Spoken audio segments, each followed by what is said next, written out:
I get to introduce another incredible woman who has made such an impact. Her name is Angela Simson. Has anyone heard of her? I think it's 17, 18 short months. She has won every award possible. Rookie of the Year, Franchisee of the Year at the same award ceremony. And recently a 24 Club nominee in America, which is a global award. And she is a mum of two beautiful kids. She's got her gorgeous husband, Hugh, her incredible gang here. I'm sure that they'll make a big noise when she comes on up. The thing I love about Ange is her down-to-earth authenticity and fun, and that's going to come shining through loud and clear while she lets us know what does it take to be such a rising star in this business. Ange Simson.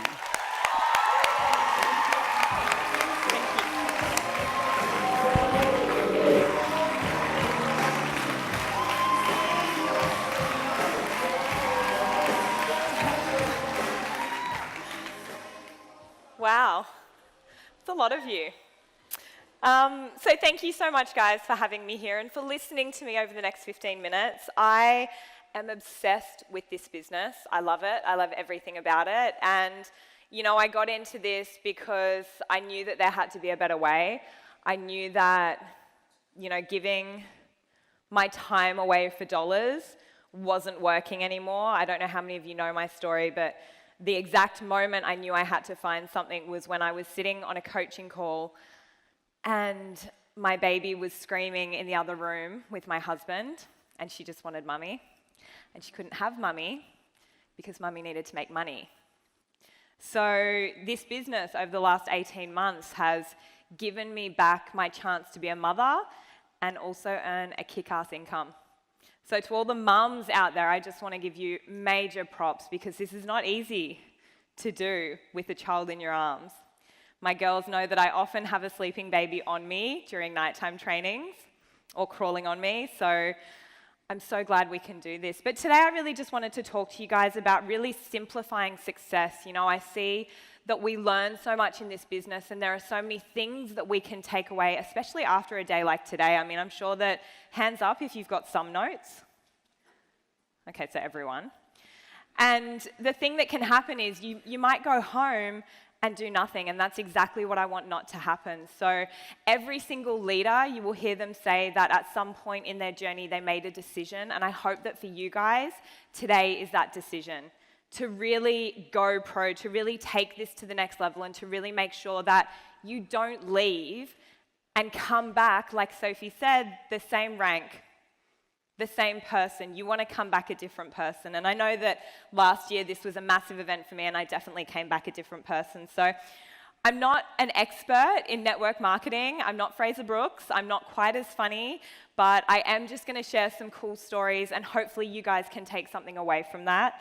I love that Brian's panel, they were talking about the secret sauce, because when I first joined, I had this disillusion that, you know, when you got to a certain rank, you find out what Brian Marsh does and you get the secret sauce. So I got to SSC and no one told me the secret sauce. Like, I was expecting there was some sort of Facebook funnel or like marketing thing that we were all going to learn when we hit SSC, and no one told me. And then I got to QNMD and I thought, okay, I'm going to try and figure it out for myself. Maybe you have to have no kids. You know, I was seeing Sophie Hughes and Shani Peach, and I was like, they're rocking it, but I have kids, so that must be it. But no, that wasn't it, because then you've got Kira and Fiona and Brian and pretty much everyone in the business who's successful, other than a few people, have kids. And then I thought maybe it was good hair, like Brian Marsh. I've got that. So I thought I had a chance. I was like, this is awesome, I'm going to get it.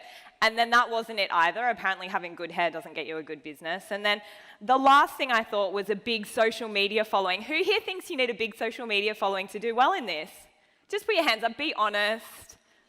Okay, thank you to the people that were honest. So I was like, sweet, I've got it. But it turns out just having a social media following, posting and praying, does nothing. And I looked at people like Jeff Roberti and Lauren Slocum, the people that I aspire to be like. Do you guys think they have big social media followings? No. So I realized that I had a lot of BS going on in my head about what you needed to be successful, and it wasn't really until I hit NMD that I figured out what the secret sauce was. It was to care about people. And I have a few tips for you guys on how I found my secret sauce. Everyone has their own version of a secret sauce, and I think that it's really important that you do find yours. So my first out of my 3 steps to becoming what I wanted to become in this business was to care about people. Now, I did something that I'm kind of ashamed of last month. I set a really audacious goal with the support of my uplines. I definitely thought that I could do it. I decided I was going to go for 50 Club. I was like, you know what? Screw 39. I'm going to do 50 Club. And it was probably the most painful month of my life because I felt like for the first time in this business, I was dragging people to get there. I was dragging people to get qualified. I was pushing and pushing and pushing, and I saw the energy in my team crumble. I saw my enthusiastic team, we had just come off this big high of conference, we as a team won Franchisee of the Year, we as a team won Rookie of the Year, and I was addicted to that momentum. I really wanted to keep it going, and the focus went out to, out of where I needed it to be. The focus started being, what do I need to create to keep this momentum going? And the truth was, I stopped caring about people. I stopped coming from a place of love. I was coming from a place of achievement and wanting to keep the momentum going.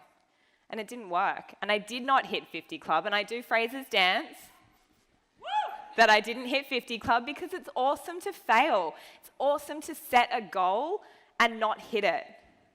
It is the best thing you can do because it makes you reassess and look back inside. And what I realized was that I wasn't doing the first thing I had promised that I would do, which is care about people. And so I went back inside and I thought, all right, how can I care more about my team? How can I care more about my customers? How can I care more about the people who don't yet know about this business, who I'm going to introduce it to them, and it's going to save their lives? And it completely changed everything. The energy in my team shifted. And I realized a Marianne Williamson quote. Does anyone know who Marianne Williamson is? Hands up. Okay, so like 10% of the room. She's awesome. Definitely look her up. Any success I have is a result of love. And I can guarantee, definitely write that down, guys. I can guarantee that any success I have had in this business has 100% been a result of love. Of me loving my team, of me loving what I'm doing, of the joy that I get to feel with this. And I think that it's so important that you guys remember that. Any success that you have is a result of love. It is not a result of fear. It's that simple. The second secret sauce tip, I suppose, I should come up with a more original name, but I'm just not that quick. Fraser might think of something for me. The second thing is to follow the system.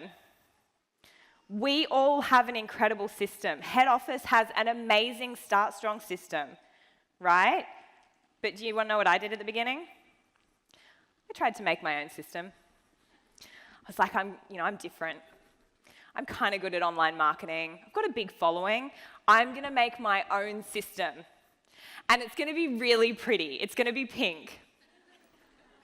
So I went into Canva and I started rewriting this Start Strong system, and I was like, it's going to be awesome and it's going to be so pretty, and I'm going to have the fastest growing team ever because I'm going to have this pretty pink PDF document that tells everyone how to start their business. Has anyone ever done something like that?